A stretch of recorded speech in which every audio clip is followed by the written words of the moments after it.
portrait of a graduate pillar that I identify most with is civically engaged, socially, emotionally, and physically well, creative and collaborative problem solver, literate across all disciplines, prepared for life after graduation. All right. Hi, I'm Glenn Farrell, Mr. Glenn Farrell. I'm a math teacher here, and I identify with the socially, emotionally, and physically well pillar of the portrait of a graduate. My favorite part about teaching, I think, is how it's just different every day.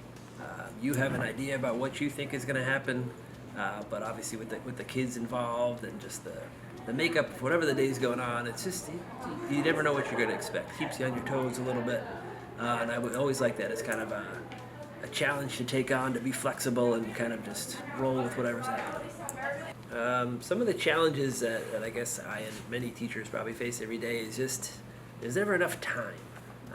There's always so much things to do, and you have your certain blocks to do it within with the kids and everything, and then there's only so much limited time for those of us that have families at home and other activities outside, just to kind of get everything done. You'd love to be able to spend all the time you could preparing for something new and creative way to do something, or I think another one is just the idea that if we could multiply ourselves and every kid could get as much attention as they need in a given class. I guess those would be the two things. So time and the ability to multiply myself. If I weren't teaching math, I think I'd probably be somewhere in like the PE world.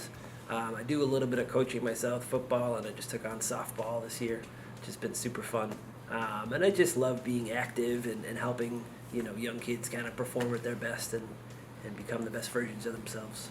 Something I've learned from students, I think back to one of my earlier days. I used to teach in a different district, and in a high school setting I was in one year, this girl just kind of created this, I don't know, it's kind of a discovery for me, a way to find the centroid of a triangle, as fun as that is.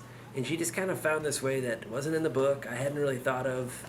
I even took it to our lunch group, which is a bunch of math teachers, and we put up about 4 or 5 problems on the board, and we were like, sure enough, this kid was like smarter than all of us. So you can never be, assume that you know everything, and I think I'm always, I try to be willing to learn from whomever or whatever kind of goes on in life.